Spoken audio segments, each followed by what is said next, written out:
Hi, so I wanted to take a few minutes about I want to take a few minutes to talk about divisive words. You see, words have power, and if we don't talk about these words or divisive words, we're not going to understand the power behind them, what they encourage, and things like that. And some people have already talked about this in some ways, but I'm going to talk about it from this perspective. So, words create belonging or they take away belonging. What do I mean by that? So, we all need belonging. We all need love. And sometimes people will turn that into being accepted by, a false sense of I need to people please, or I need to be accepted, and, all those kinds of things. And that's unhealthy. But I'm talking healthy belonging, healthy love. We all need that. However, when we use words, either racist words, alien, illegal, what we're doing is we're making ourselves be superior, and we're using words to divide that and to take away belonging. Nobody is ever illegal, and nobody here on this planet, unless they have some sort of other DNA or genes or something like that, is an alien. They just aren't. But when we call our fellow human, things like that, what we're doing is we're taking away belonging. We're not creating belonging. And we're doing us against them. And those words are divisive words. And it gives us the ability to justify hate. It gives us the ability to justify pride. It gives us the ability to justify superiority. And I don't like those words. Because guess what?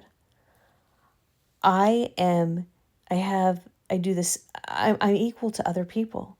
And I see my fellow brothers and sisters as whether you're the same race as me or not. Race is a basic concept. I think heritage is like important, and we should talk about that because there's traditions and things like that that can be really kind of fun and neat and we can share with each other. But we're all the human race. We're all connected. We all go to the bathroom the same way. We have to put pants on or dresses or whatever. We're all in this together. And so why do we use words to divide ourselves?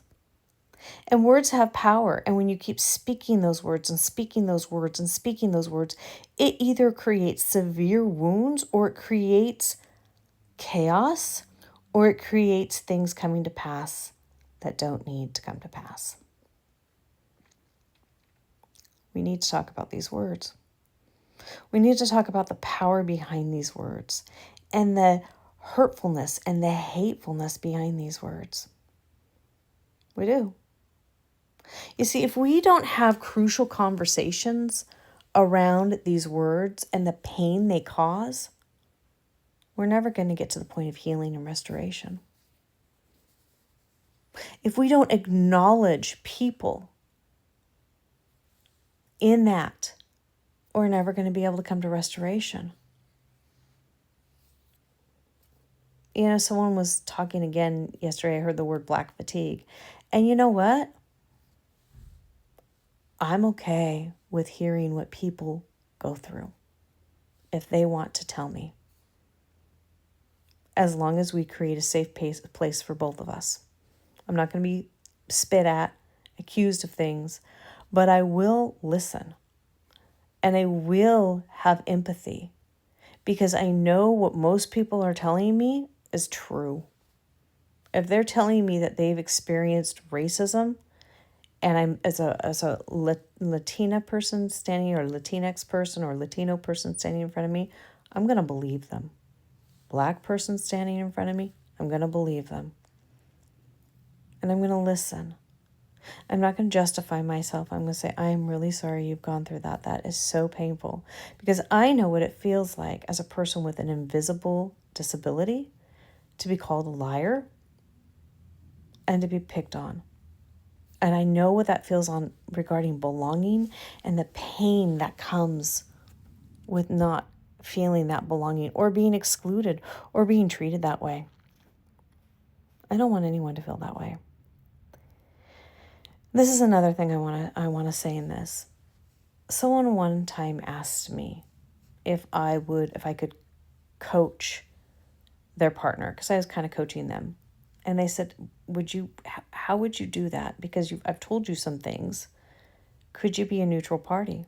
And I said, yes. Do you know why I could say yes? Because I've created a modality that has me see people as we're all fractured. We all have brokenness.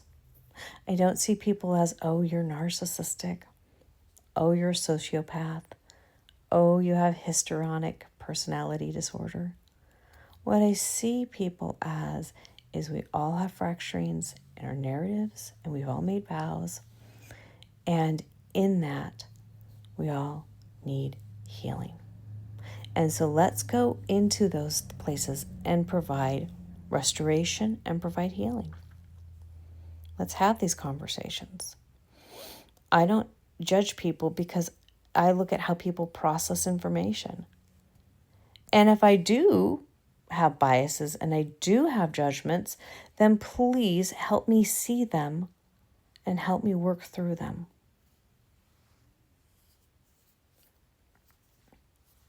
So, and by the way, there's a difference between having a low tolerance to something because it bothers you or bothers your disability versus having a bias and a judgment. I can always explain that. That's a whole nother thing. That's like someone who can't scuba dive does not have a bias or because it hurts them or they can't go that deep into the ocean. But that doesn't mean they have a bias or a stereotype against the ocean. But they just can't physically or go scuba dive. So, but that's kind of what I wanted to talk about today because I'm seeing a lot of people who are using those words. And because of it, so many more people are being hurt. And people are saying it more now. They're more emboldened to say it.